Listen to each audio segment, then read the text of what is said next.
Demikian reporter Suara Sidoarjo. Sahabat, dampak pandemi COVID-19 yang hampir mencapai 1 tahun juga berdampak pada sentra penghasil tas di Tanggulangin. Di masa awal pandemi, produksinya bisa turun sampai 95%. Hal ini disampaikan oleh Mahbub Junaidi, pengrajin tas kulit ukir saat ditemui di workshopnya pada Kamis 4 Februari. Harapan para pengrajin tas di Tanggulangin, pemerintah juga memberikan bantuan, permudahan kebijakan peminjaman untuk modal usaha. Paling tidak pemerintah ke depan membuat sebuah kebijakan atau regulasi. Pemerintah jangan hanya sekedar berpihak membantu UMKM, terutama pemberian kredit UMKM kepada para pelaku usaha, tapi bagaimana pemerintah juga memikirkan tenor waktu yang diberikan pada UMKM. Kalau hanya menurunkan suku bunga saja di situasi seperti ini, menurut saya itu kurang berdampak terhadap pertumbuhan dan penumbuhan UKM di situasi pandemi. Tapi justru ketika tenor atau timing waktunya itu diperpanjang, katakanlah kalau kita pinjam dulu dengan bunga rendah 6%, tenor waktunya 3 tahun. Andai kata itu tenor waktunya sampai 10 tahun seperti kita ambil KPR sebuah rumah, saya rasa itu akan disambut luar biasa oleh para UKM, dan saya yakin sistem seperti itu akan mampu dan mempercepat kebangkitan para UKM di situasi pandemi sekarang. Meski demikian, produk tas yang dimiliki oleh Tanggulangin selalu memiliki keunikan tersendiri. Salah satunya seperti tas ukir miliknya. Berkat ketekunannya, outlet ternama di Pulau Bali bahkan daerah lain sampai menawarkan kerjasama untuk produknya. Sehingga tas dan produk lain dari Tanggulangin bisa dinikmati oleh daerah lain di Indonesia.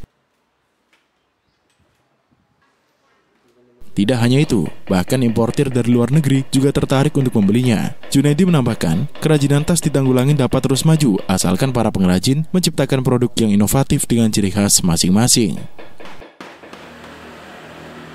Produk yang saya buat ini semula dari awal saya memang optimis banget karena tidak ada pesaingnya, ya.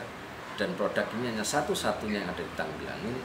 Ketika produk ini saya produksi beberapa macam, saya launching ke teman-teman, saya sampaikan ke teman, responnya luar biasa.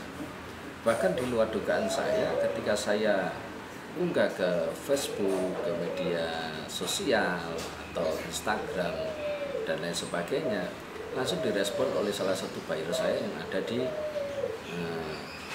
Netherlands, Belanda. Ya, langsung dia minta beberapa item produk, dan alhamdulillah saya sudah kirim ke sana beberapa waktu yang lalu, walaupun itu tidak kontinu dengan kapasitas yang besar, tetapi produk saya ternyata diminati di sana dan orang ini mengatakan bahwa inilah sebuah produk yang benar-benar etnik, ya, benar-benar diperlukan kreativitas yang luar biasa, ya.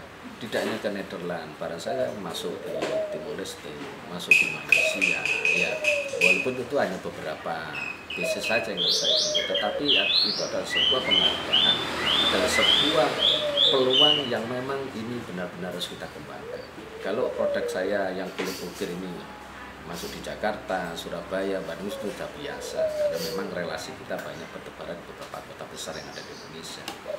Bahkan beberapa kota besar yang kayak di Palembang juga meminta dibuatkan produk khusus yang berciri khas Palembang, ya. Yang ada di NTB juga begitu. Jadi ini menunjukkan bahwa potensi produk kulit ukir ini sangat luas dan insya Allah saya yakin luar biasa ke depan.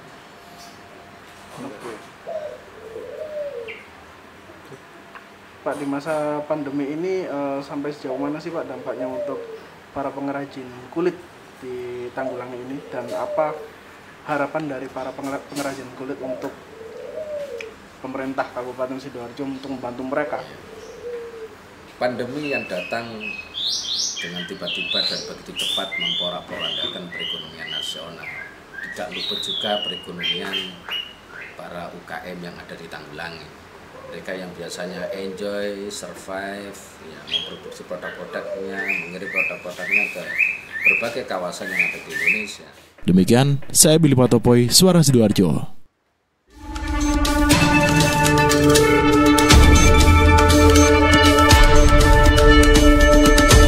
catatan reporter Suara Sidoarjo.